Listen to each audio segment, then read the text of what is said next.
오늘은 사도행전 1장 21절 어저께 제가 그 말씀을 드린 것을 다 유튜브로 올리질 못하고 일부만 올렸습니다. 사도의 자격에 대해서 한 번 더 오늘 총정리해서 말씀을 드리겠습니다. 21절입니다. 사도행전 1장 21절 22절 이러함으로 요한의 세례로부터 우리 가운데서 올리워져 가신 날까지 주 예수께서 우리 가운데 출입하실 때에 항상 우리와 함께 다니던 사람 중에 하나를 세워 우리와 더불어 예수께서 부활하심을 증언할 사람이 되게 하여야 하리라. 그들이 두 사람을 내세우니 하나는 바사바라고도 하고 별명은 유스도라고도 하는 요셉이요 하나는 마띠아라. 그들이 기도하여 이르되 무사람의 마음을 아시는 주여 이 두 사람 중에 누가 주님께 택하신 바 되어 봉사와 및 사도의 직분을 대신할 자인지를 보이시옵소서. 유다는 이 직무를 버리고 제 것으로 갔나이다 하고 제비를 뽑아 마띠아를 얻으니 그가 12 사도의 수에 들어가니라. 아멘.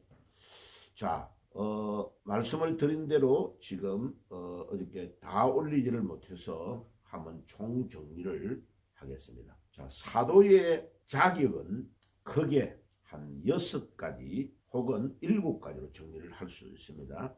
자, 21절의 첫째로 함께 했다. 함께 하는 것이 얼마나 중요한지를 가르쳐주고 있습니다. 그러니까 이것을 동거의 원리, 영어로 말하면 간단하게 the with principle 이렇게 말할 수 있고 좀 더 포멀한 영어로 말하면 the principle of togetherness 혹은 다른 말로 말하면 fellowship, the with fellowship. 그러니까 예수님과 함께 동거동락하며 생활을 통하여 배우는 것이 예수님의 사도가 될 자격이 있는 제일 중요한 일이다. 함께하는 원리. 자, 이것이 굉장히 중요합니다.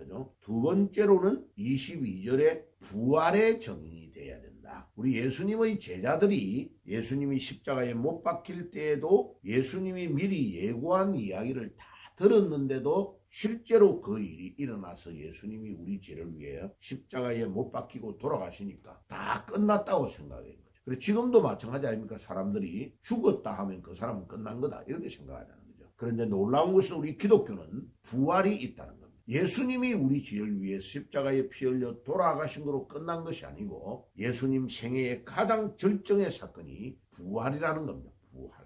만약 예수님의 부활이 없으면 우리 믿는 모든 믿음이 다 헛일이다. 고린도전서 15장의 말씀에 그대로 예수님의 부활이 예수 생애의 절정이고 우리 신앙의 가장 중요한 노란자다. 크라이맥스, 절정이라는 겁니다. 그러니까 예수님의 부활을 체험하지 못하면 참된 신앙이 있을 수가 없고 예수님의 부활이 있어야 사람이 완전히 변화되는 단계가 오고 예수님의 부활을 체험하지 않은 자는 진정한 기독교의 신앙과 믿음을 가질 수가 없다. 그러니까 예수님의 제자들이 그 무시무시한 로마의 속국에서 로마의 군병들을 대항해서 이길 수 있었던 힘, 그 다음에 기존 세력이었던 대제사장 서기관 바리새인들과 같은 또 사두개인과 같은 그런 자들이 기득권 자리를 딱 잡고 사람을 예수님을 죽이는 그들을 상대로 이길 수 있는 힘과 능력이 어디에서 나올 수 있었느냐? 예수님의 부활을 믿는 신앙이 있기 때문에 목숨 걸고 복음을 전할 수 있었다.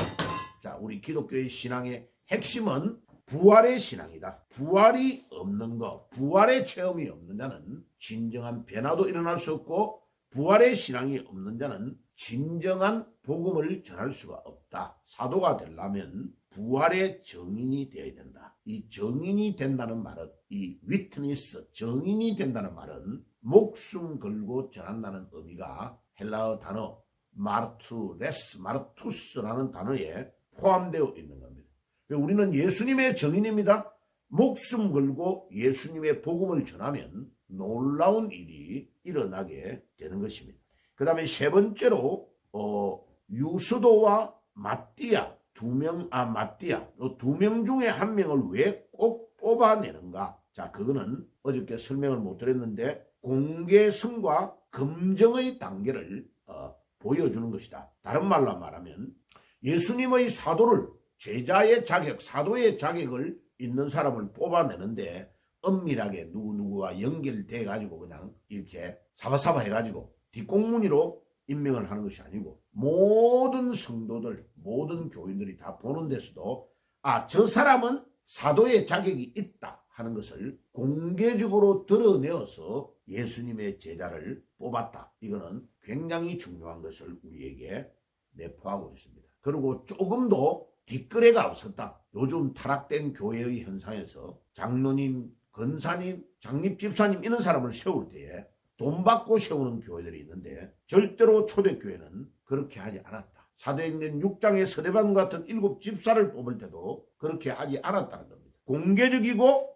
검증을 깨끗하게 했고 또 다른 의미는 12명 중에 1명만 가룟 유다가 죽었는데 그냥 11명만 데리고 사도라고 하면서 복음 전하면 될 건데 왜 1명만 꼭 보충을 했을까? 그것도 12명을 굉장히 예수님이 중요하게 여겼다는 것을 알 수 있습니다. 이 12는 3과 더불어 완전 숫자를 말합니다. 그죠? 이스라엘의 12지파, 예수님의 12명의 사도, 제자, 그 다음에 성부와 성자와 성령을 3이잖아. 그죠? 그러니까 3의 곱하기 4배, 12명을 세웠다. 그래서 뭐 크레파스, 그 다음에 연필 이런 것도 12개를 한 탓으로 보고 있죠. 그죠? 예.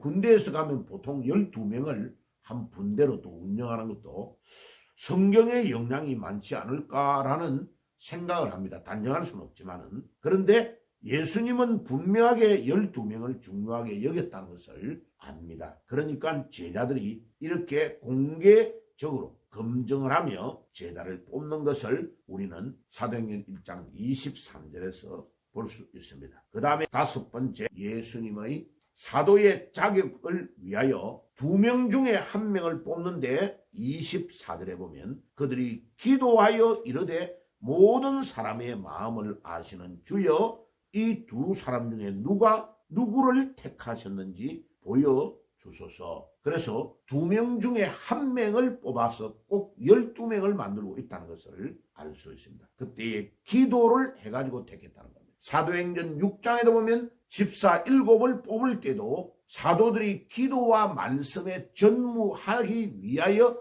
그들을 돕는 교회의 직분자들을 세우고 있다는 것을 알 수 있습니다. 그리고 성령이 충만하고 지혜가 충만하고 믿음이 충만한 집사님들을 사도행전 6장에서 뽑았다는 것을 보면 얼마나 초대교회가 사람을 공정하고 올바르게 성령의 인도를 받아서 잘 뽑고 있는가를 알 수 있습니다. 그 다음에 25절에 있습니다. 6번째로 이 사역과 사도의 직분을 받게 하소서 유다는 이를 버리고 자기 처소로 갔나이다 라는 단어를 그 구절을 보면 가룟 유다는 자기가 사도의 직분을 받았는데도 자기가 잘못된 선택을 해가지고 물질의 눈이 어둡고 만몬에게 딱 잡혀가지고 가장 존귀하신 예수님을 가장 싼 가격인 종의 가격 은 30으로 팔아 넘겨버리고 죽었다. 그러니까 지금 가룟 유다가 선택을 잘못했다는 겁니다. 하나님이 자기에게 준 자유의 의지를 선택을 잘못함으로 지옥의 길을 가고 있다는 겁니다. 그러니까 예수님도 전능하신 예수님도 가룟 유다의 자유 의지를 마음대로 꺾지 않고 있는 겁니다. 선택을 자기가 하고 자기가 지옥의 길로 가고 있다. 그런데 이거를 잘못 해석해가지고 알미니안주의처럼 감리교처럼 하나님이 아무리 선택을 해도 지옥 가는 사람은 자기가 마음대로 지옥을 갈 수 있다. 그렇게 평가하면 안 됩니다. 예, 그거는 예정서를 부인하는 것과 같습니다. 하나님이 예정하시되 하나님은 우리 인간 자체 각자에게 영혼을 넣어주시고 하나님의 형상을 넣어주시고 자유의 의지를 주어서 결정할 수 있는 권한까지도 주셨다는 겁니다. 그래서 하나님께서 주신 자유의 의지와 결정권을 이 가룟 유다는 자기가 선택을 잘못함으로 그리고 예수님이 기회를 주어서 회개할 수 있는 기회를 여러 번 줬습니다. 예, 이 그릇에 손을 담궈서 같이 씻는 자 중에 나를 배반할 자가 나온다. 또 예수님이 6월절 떡 만찬 자리에서도 그렇게 또 예고합니다. 이 떡을 같이 나누고 있는 자 중에도 나를 배반하는 자가 있다. 이렇게 계속 경고하고 가룟 유다가 다른 사람들 다 있는 데서 회개할 수 있도록 길을 열어주셨는데도 가룟 유다는 물질의 눈이 어두워서 자기 서성을 팔아 넘기는 만유의 주요 만주의 주이신 예수 그리스도를 종의 가격으로 팔아 넘기는 선택을 잘못하고 있다 하는 것을 우리에게 사도행전 1장 25절에 가룟 유다가 예수님을 버렸다는 겁니다. 자기의 의지를 가지고 결정을 그렇게 했다는 겁니다. 가르쳐주고 있습니다. 그래서 하나님이 이처럼 사랑하사 요한복음 3장 16절 하나님은 모든 인류를 다 사랑하셨습니다. 차별 없이 이는 저를 믿는 자마다 영생을 얻게 했다. 이제 조건이 들어갑니다. 하나님이 세상을 이처럼 사랑하신 것은 무제한의 사랑입니다. 하나님의 무한하신 사랑이에요. 그런데 하나님의 그 사랑을 받느냐 받지 않느냐 하는 것은 그 마음의 문을 열고 예수를 나의 구주로 영접하느냐 영접하지 않느냐는 것은 그 문의 열쇠를 자기가 자기 개인의 문을 열고 닫는 것을 결정한다. 그래 문을 안에서 열면 주님이 그 안으로 들어간다. 요한계시록 3장 20절에 내가 문 밖에 서서 문을 두드리노니 이 문을 여는 자는 내가 그에게 들어가서 그와 더불어 먹고 마신다고 이야기했잖아요. 그러니까 각자의 마음의 문을 열 수 있고 닫는 것은 본인에게 그 열쇠를 주셨다. 왜? 하나님의 형상을 가지고 창조한 인격체이기 때문에 하나님은 김일성식으로 그 다음에 공산주의식으로 부수고 문을 들어가시지는 않는다. 그 사람이 인격적으로 자기 스스로 문을 열고 예수님 들어오시옵소서 내 안에 주인으로 주님이 자정하여 주시옵소서라고 예수님을 영접할 때에 그 문을 열고 들어가신다는 겁니다. 열어줄 때에 들어가신다는 겁니다.